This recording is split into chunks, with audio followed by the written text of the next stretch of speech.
Welcome to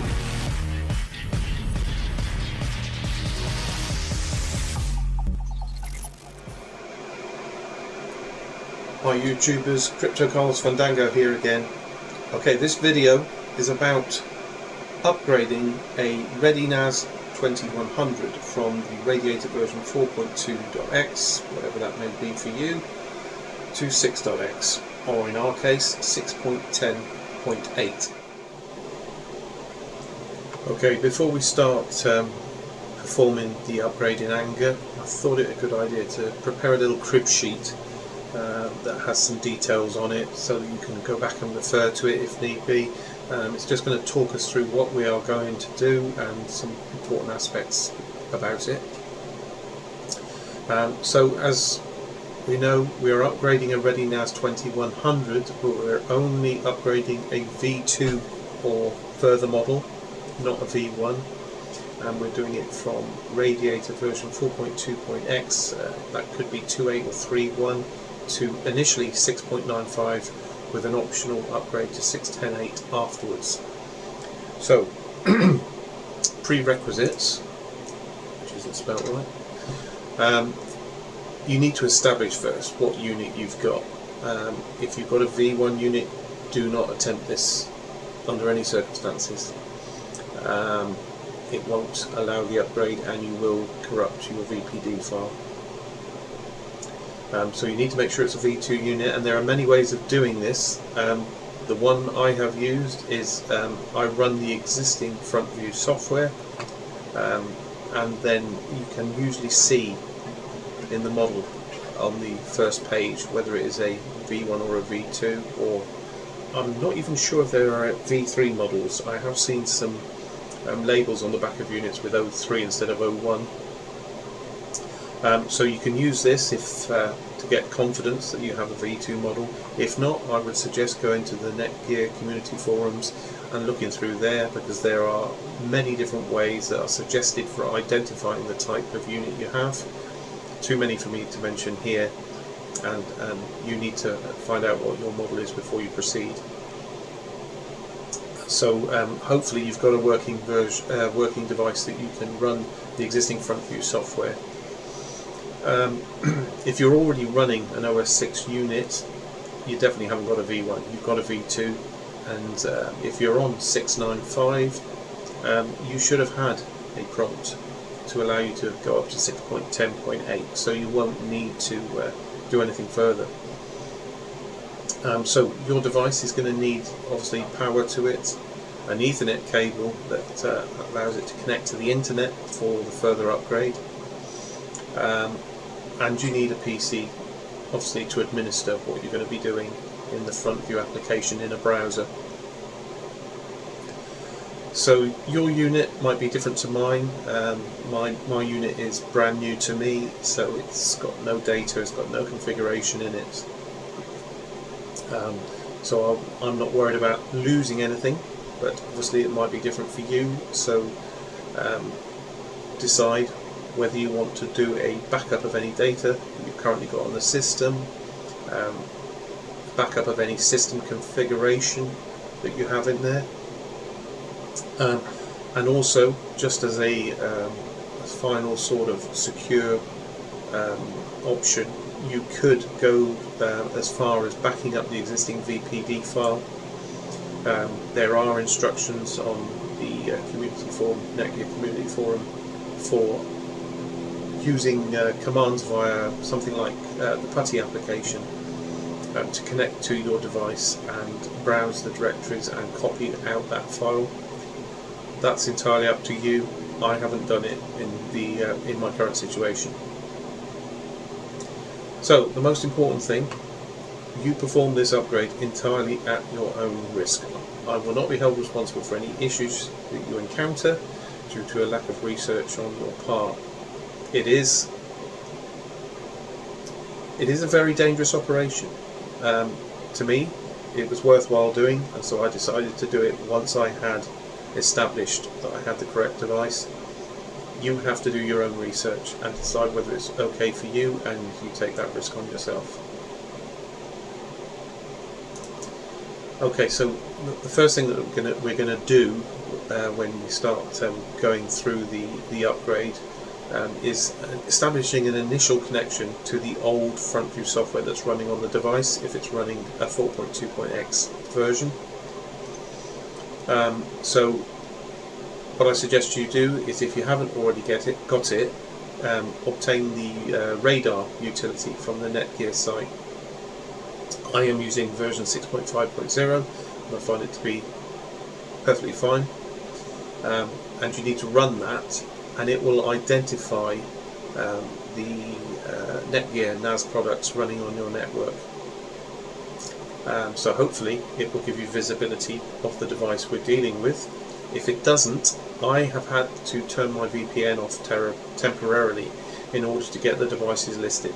I have no idea why it interferes with it, but I do not get anything listed in the utility until I do that.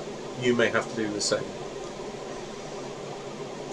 So obviously once you see your device in the Radar utility, it will have an IP address assigned to it, ideally by your DHCP device on your network. Take note of that IP address. You're then going to have to use an old browser version to connect to a system that's running 4.2.x. I use Safari version 5.17, as can be seen here, and there's the build number. That works fine. I have had no problems with that. You do have other options, and once again I suggest you go to the Netgear community forums and search for compatible browsers for the 4.2.x front view application. There are Internet Explorer versions, Firefox versions, even Opera, I believe, that you can use to attach, but you are going to need an older version of the browsers that supports TLS1. So you're going to fire that browser up of your choice, and you're going to enter your IP address and /admin into the address bar and press enter. So there's an example of what the format should be. If you do not get a response, close the browser down, disable any web shields that are running on your antivirus. My antivirus has a right click option on it. It's in the system tray. I have a right click option and I can disable all the web shields for a period of 10 minutes or an hour. I disabled them for an hour while I did this operation, restarted the browser, put in my IP address /admin, and then I got the interface up and was asked for credentials. So your credentials are going to be whatever you currently have assigned to that device, or whatever credentials were supplied to you by the previous owner of the device, or if it has been factory reset, the credentials will be admin /netgear1 as the admin as the user, netgear1 as the password. You will not have to disable web shields once you've got the first OS 6 version on. That is no longer required. Okay, moving on. So you've got the interface up in 4.2.x. You've logged in successfully with your credentials. You can see the front view interface, which you'll see later on when you watch the rest of the video. You then follow the instructions in that video to apply the two files that are relevant to this upgrade, and that's this prep add-on bin file and the 6.9.5 bin file that you get from GitHub at this address. There may be other areas where you can get these files. I can't vouch for those. This is where I obtained the files from, and I have had no issues with the devices I've got currently. It's up to you where you obtain them from if you decide to get them from a different location, but you need those files. And watch the video, because you'll just follow the on-screen prompts to reboot the NAS once you've gone through the operation of applying those two files. And after the upgrade to OS 6.95, it performs a factory reset basically during the reboot. And the credentials, the default credentials, then change from what they were previously, which was admin and Netgear 1, to just admin and password. So if you try and log in after the 6.95 upgrade with these credentials, you will constantly get locked out. But these are the new credentials that you should be using once the 6.95 system has been applied. And you can re-enable your web shields after that, because after you've applied 6.95, you don't have to disable those in order to get access to the admin interface. Excuse me. Okay, and then once the 6.95 upgrade has gone through, you will probably find, if you have disks in the system, a very lengthy resync operation will take place. And the easiest way to find this out is, rather than starting up and trying to get straight into 6.95 in a browser, use the Radar utility once again. Look at the entry for your NAS device in that utility, and it may be performing that lengthy resync operation, which can take many hours and can take days if the disks are a huge size. It will have a percentage detailed alongside it, so that you can monitor and see how long that operation is taking and when you can expect it to complete, but it has to complete before you can go any further. Once it has completed, you'll notice that the lights on the front of your ReadyNAS will stop flashing, the activity light will stop flashing, and so will the drive lights, and this means that you can now attempt a connection to the 6.9.5 admin software. So now you can use a current browser. You don't have to use any of the legacy browsers. You can just use your current browser that you use for everything else, and you put in the same IP address /admin. Check that the IP address hasn't changed in the Radar utility, but just use that format again to connect to the device. You will get some messages in current browsers about the connection being insecure, and you will have to accept these to proceed. I believe, although I'm not 100% certain, that it's expecting you to provide a certificate so that it doesn't put those warnings up. I haven't explored that option at all yet. Something that I have to look at, but I can't give you any advice on that. But if you want to administer your system, you will have to accept those messages about the connection being insecure. Once the interface starts, the very first thing you'll get is a message box coming up saying that there is an update to 6.10.8 available, and you can proceed if you wish. This is a much quicker upgrade, only takes minutes to apply, and your NAS will reboot. There is no resync operation after this upgrade, so it doesn't, take hours to sort your disks out or anything like that after.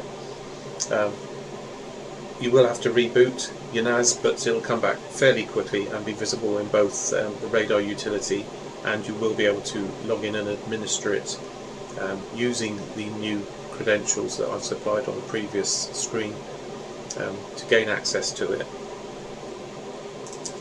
So once you're in 6.10.8, or if you've preferred to stay at the 6.9.5 level, there is a minimum of things that you're expected to do at this stage. The first being applying the correct time server for your location, so that it can provide the correct date and time in any system messages and things like that it gives you.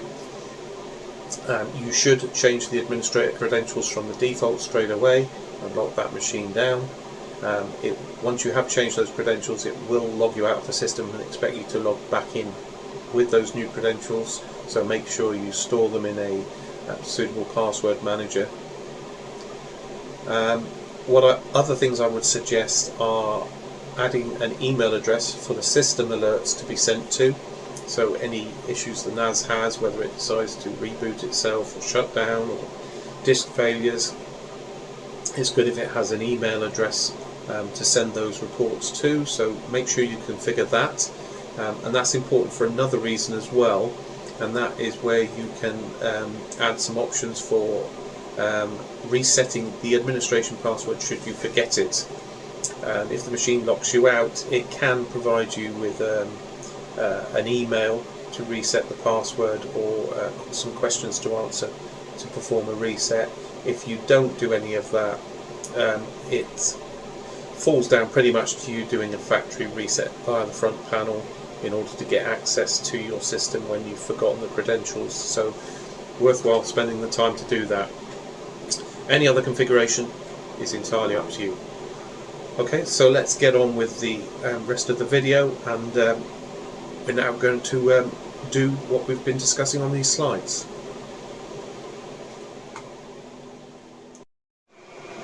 One thing I will say is that if you are already on an earlier version of the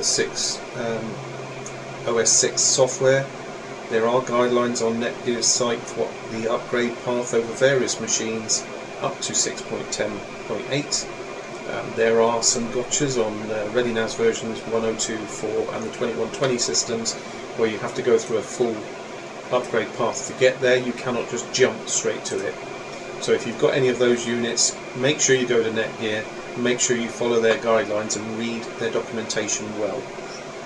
They do give you instructions on how to install that firmware, and you've got several options to you, like doing it via the admin page or doing it remotely, locally, things like that. Now with the ReadyNAS 2100 that I am doing it on, and I must stress that it's the ReadyNAS 2100 version 2. Only the version 2 device can be upgraded using this unsupported path that I'm going to use now. If you try it on a version 1 unit, you will break it. It corrupts the VPD file, which is the vendor product description file, and the machine is basically bricked then. You might be able to get it still to run, but as far as the front view software that you use for administration goes, it will not start up. You'll have a blank screen, you won't be able to get access to it. You may still be able to get access from the command line. I haven't tried that. I did break my V1 unit attempting this. In my previous video you'll see the details of that, where I tell you what I did wrong and what I didn't research properly. But we've got a V2 unit here, and as I said, I have personal confidence that this may work. If it doesn't work, I'm still going to show you the video so that you don't make the same mistake, but we're going to do it together. And as I said, this is an unsupported upgrade path. So this is the document that I've used previously, and I will put this link in the description. And it's written by this guy called Miles Gray in 2015, and he shows you how he gets the new OS 6 interface for him on an Ultra machine, and he tells you the extras you get, and shows you that it replaces this old front view OS that you used to have. So you get this all new lovely GUI interface that does work well. I'm very impressed with it. I use it on my other 3 machines. Everything is in there. It's easy to use, configure and find stuff. A lot of good stuff in there. Now, my main reason for doing this upgrade is that I want larger drive support, and this is also unsupported. You won't find any Netgear documentation that tells you what drives your ReadyNAS 2100 will support once you've upgraded to 6.10.8. That's up to you to find out, as I did. I have successfully got a unit running Western Digital Red 8TB drives in. It was populated over time and upgraded from 3TB drives. It did take a long time to resync, but I got to the point where all 4 drives were in and operational, but I have had some instability. And I put it down to the fact that the volume can't readjust itself sufficiently. I think because the volume was created using 3TB drives, the jump to 8s has caused it some issues. And whilst I'm able to use the majority of the disk space in the RAID configuration it's in, I can't use all of it. And my plan for that is maybe to move the data off and reconfigure the whole thing to create a new volume based on the 8 terabyte drives in there, and that might sort that issue out. But you can go over the standard 3 terabyte drive support that is on the older versions of Radiator. That's the 4.2.31 series. So in theory, 4s, 5s, 6s, and in my case it's 8s may work. So this is the reason why I'm doing this. I want the extra disk space support on my RAID configuration. So that's why we're trying this. Okay, so the instructions in this, much like I said, there's a disclaimer down here. This guy tells you exactly what I've told you. Do not attempt this, and do not blame him if it doesn't work for you. Only do your own research and decide for yourself.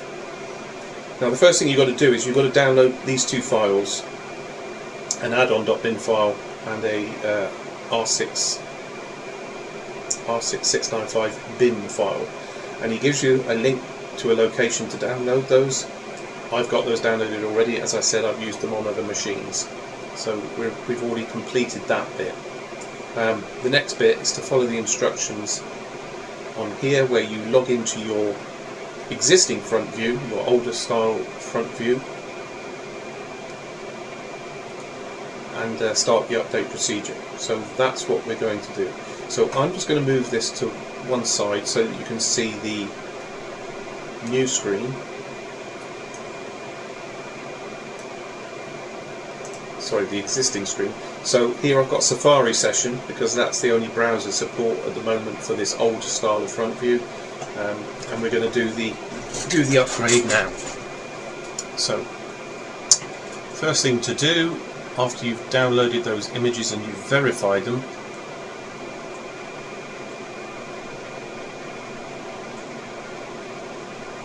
you've got to install this preparation file.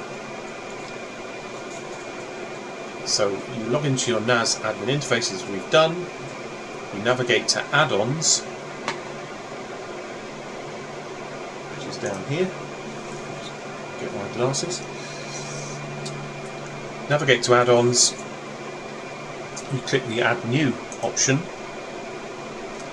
and then you need to choose the file, and this is the prep add-on file, so I'm just going to navigate to that off screen.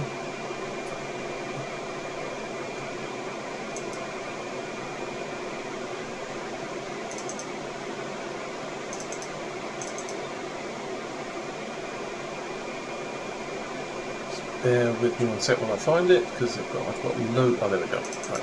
So we're loading this file that's called R4 to R6 _ prep _ add-on.bin. So, and there it is. You can see I've selected it, and then we have to click upload and verify image. You get a message box. The upload and verification process will take several minutes. Do not interrupt the browser. And then it's going to ask you for final confirmation before it applies it. Now, as I said, I've successfully done this whole operation on ReadyNAS 2100 V2 units, 2 of them. One I purchased had already had it done.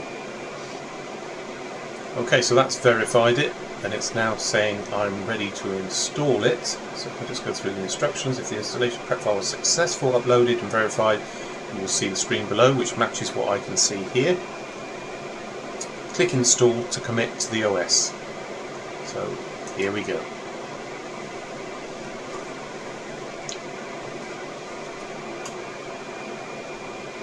Then next up we need to upload the other bin file. So we need to go to System, Update, Local. So we go System, Update, Local. Just ignore that message to register. And then once we're here, we need to choose. Right, we've just got our confirmation back that the prep file has been added successfully over and above what we're doing. So now we choose the other file, which is the R4 to R6 underscore 6.9.5 bin file, as we can see there.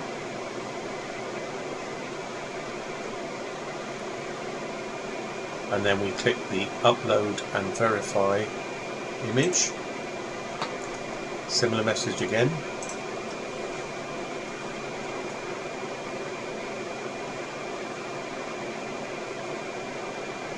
After the firmware has been uploaded and verified, we then click Perform System Update and Reboot when prompted. And then we cross fingers.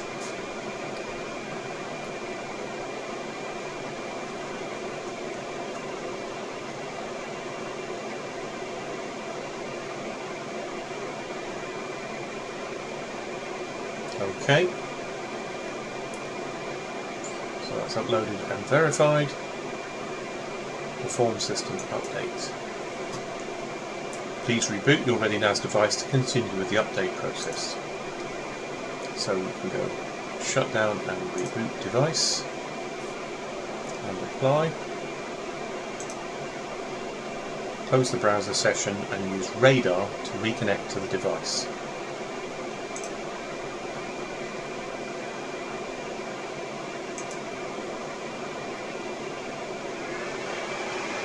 Okay, now I can hear the fans kicking in, so the reboot's starting. So we're going to close this session down now. As you can see, details are gone. So close that browser down, and now what we're going to do is use our Radar software to see if we can detect the unit starting up with its new software.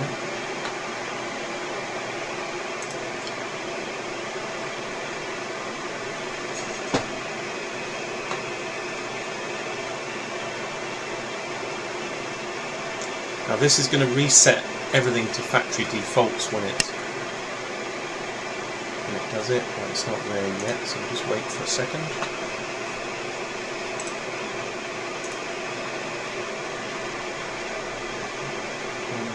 The fourth is not appearing yet.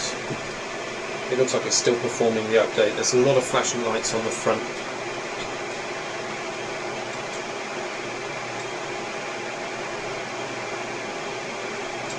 Right. So here we can see there's a status of upgrading on this ReadyNAS that we're dealing with now. The one with the 2 terabyte drives in. So it's a question of just sitting still, letting that go through the motions. If I remember right, this doesn't take long.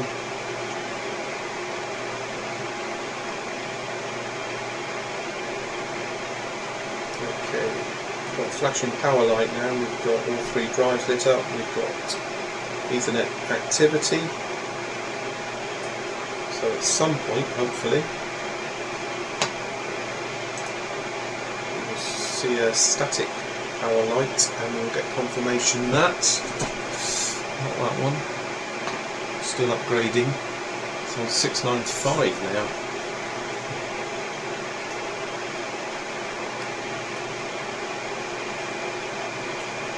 I can't remember if the upgrade goes to 695, and then you can do a further upgrade via the dashboard after. Yes. Now I remember. I forgot that. So it doesn't upgrade all the way to 610.8 straight away. It upgrades to 695 by the look of it, using this unsupported upgrade path, and then via the interface you can do a further upgrade to 610.8.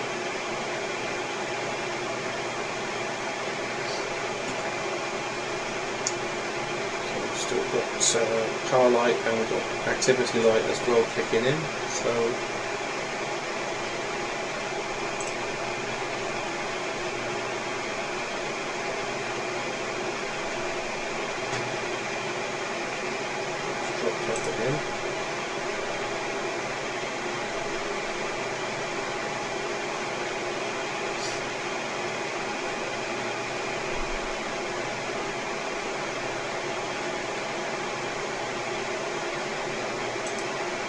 it does do this sometimes. We'll drop off of Radiator as it's doing certain elements of the upgrade.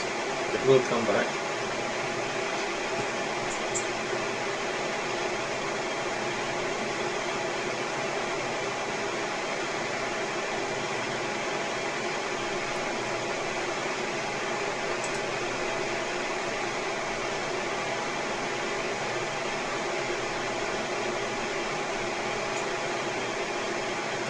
Activity going on at the moment on the front panel.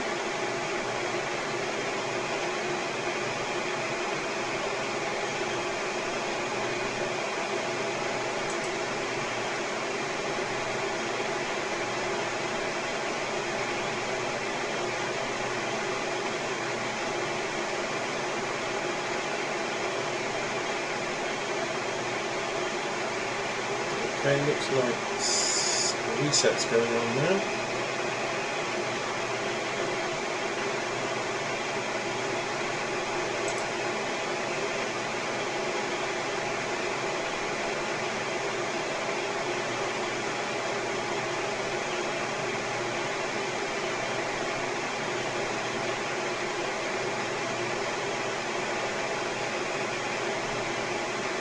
Four drive lights lit up. Setting. The USB light is on as well.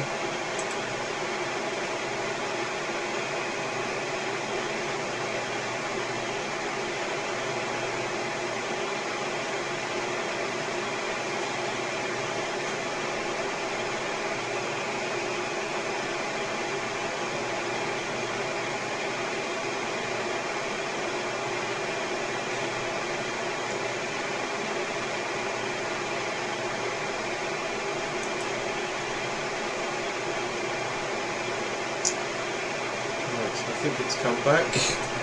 So now we've got confirmation that 695 firmware is on. We've got our IP address assigned again, and we've got a system starting up message. So hopefully we're not far off getting an admin link here that we can click to log into this device. And of course we'll need the default credentials supplied by Netgear to get into the revised interface. And then we'll do a further upgrade to 6.10.8.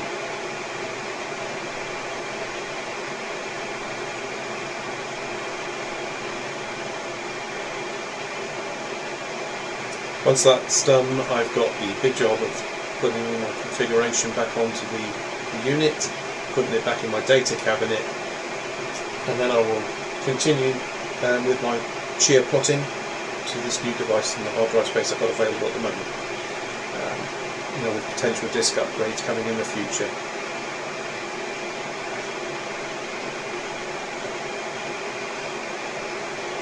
But I won't take you all through that. The purpose of this video was just to go through the upgrade with you so you can see how it's performed,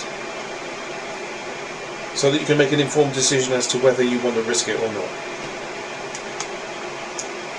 To be honest, the only reason I do it is for the additional disk size support. The more disk capacity you can get in the unit, the better. Especially with Chia. I mean, you know how much disk space we need for Chia, so the more I can get out of it, the better. Okay, so still starting up. I've still got a flashing light and activity light on, so it's obviously just doing some initial configuration. It shouldn't be long now. Right. I have a power light on, it's static. I have an Ethernet light on, flashing. I have 3 drive lights lit up, so I am confident that it's now doing the data resync. So that is brilliant. So this data resync on the volume might take a little while. So we're going to have to stop here for a little while, leave that, let it complete before I can go in and do some further upgrading of the unit. We need to let it finish that first. So I'm hoping it wouldn't take long to do that that resyncing, because I have no data on the drives at the moment. But as you can see at the moment it's only showing 0.4%. So I think we're going to leave that and come back. So let's take a break there. Okay, we're finally there. That resync operation took a long time, around about five hours, and that was with 2 terabyte drives in the system with no data on. So be prepared for that. But it did finish, and once it had finished, I was able to get into the system on as version 6.95, not what it displays here at the moment. 6.95 is what the upgrade path takes you to initially. And one word of warning, what you will find is that when you've done this upgrade, the default user and password that is written on the sticker on the back of your Netgear unit for access to the front view admin page no longer works in OS 6. In the 4.2.x OS versions, it is a default of admin with a password of Netgear 1, but on OS 6 they changed it and it's a username of admin and a password of password. Much easier. So that's your default to get in. So if you find afterwards you can't get in using your current browser versions, which you should be able to now without having to deactivate any antivirus web shields or anything like that, once you're in, put those different credentials in and you should be presented with something very similar to what I've got in front of me now. The very first thing that it asked me to do was it popped up a message box and said there is a new update for 6.10.8, do you want to apply it? To which I said yes, and that is a much more bearable 5-minute process and a reboot of the NAS, which it does automatically. And you're on 6.10.8, which is the very latest version. So I now have 4 2100s all on that firmware version, all at the same level, so I know how they're going to behave. And that is it. That was the upgrade. So a few gotchas you've got to remember there about the use of the older browser versions that with the TLS1 support. I think if you Google or go onto the Netgear community site, you can find lists of different browser versions that will work. I used Safari 5.7.1, that worked for me. You do get some messages saying unsafe, do you want to proceed, and unfortunately until you've got it up to this OS version you're going to have to accept those and get in just to see what the state of your system is and apply the updates so that you can install the new OS.